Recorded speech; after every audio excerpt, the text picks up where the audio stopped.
Hart thing. Now, of course, it was announced that Kevin Hart was going to be hosting the Oscars. Not my top pick, but a pick that I liked. I liked the pick of Kevin Hart. I really did. He's a legitimate movie personality, which is always number one to me. And I think he's a great stand-up comedian. I don't always love all his movies, but he's a great stand-up comedian. I like the pick.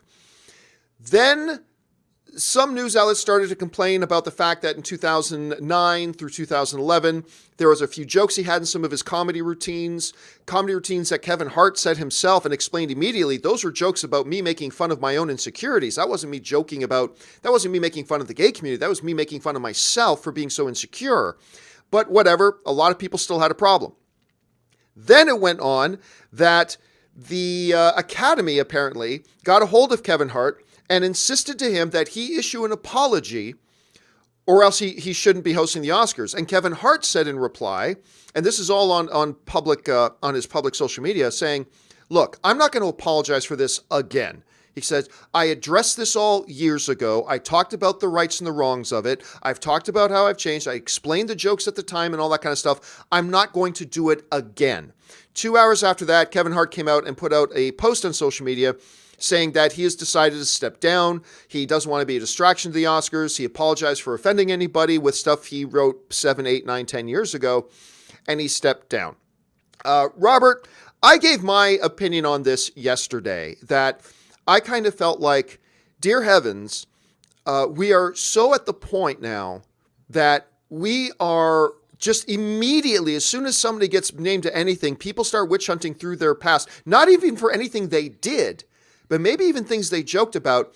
And yesterday I said in the show that I didn't think Kevin Hart should step down.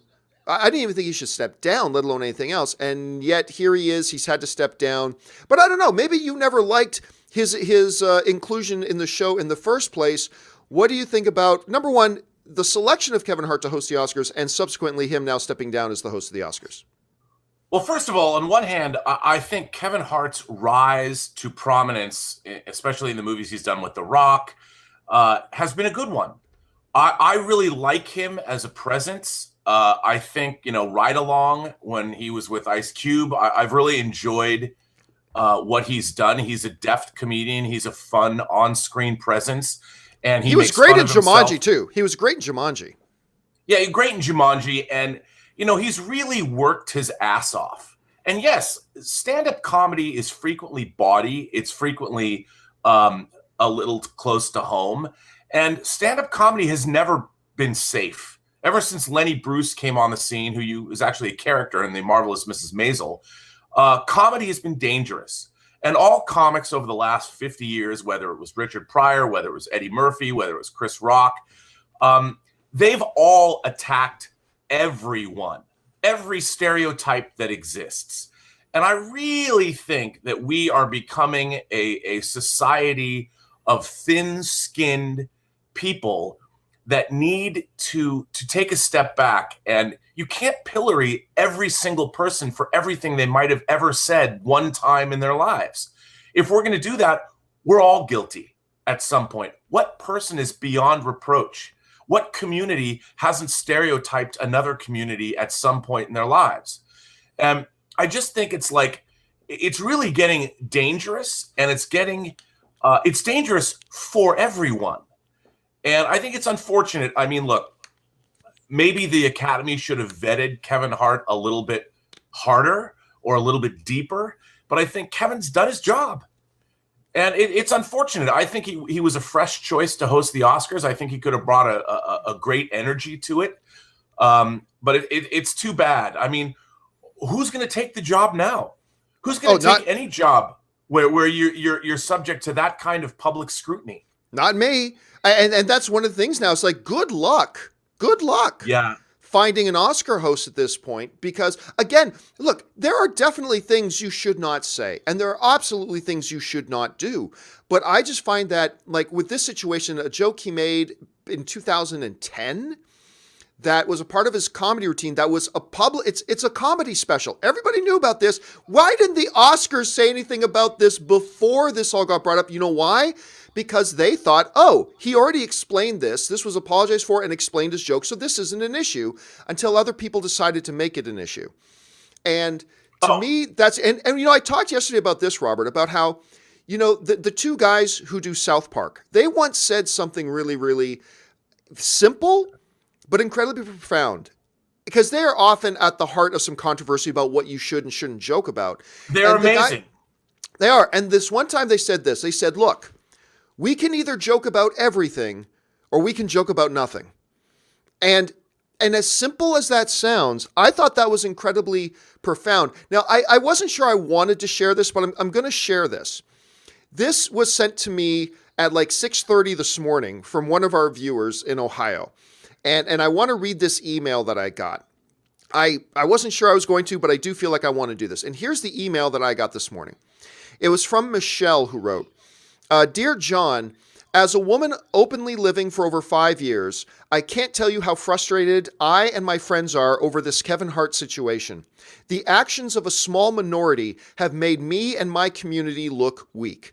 Kevin Hart being forced to remove himself sends a message that our community is a weak community. We are not weak. We are very strong.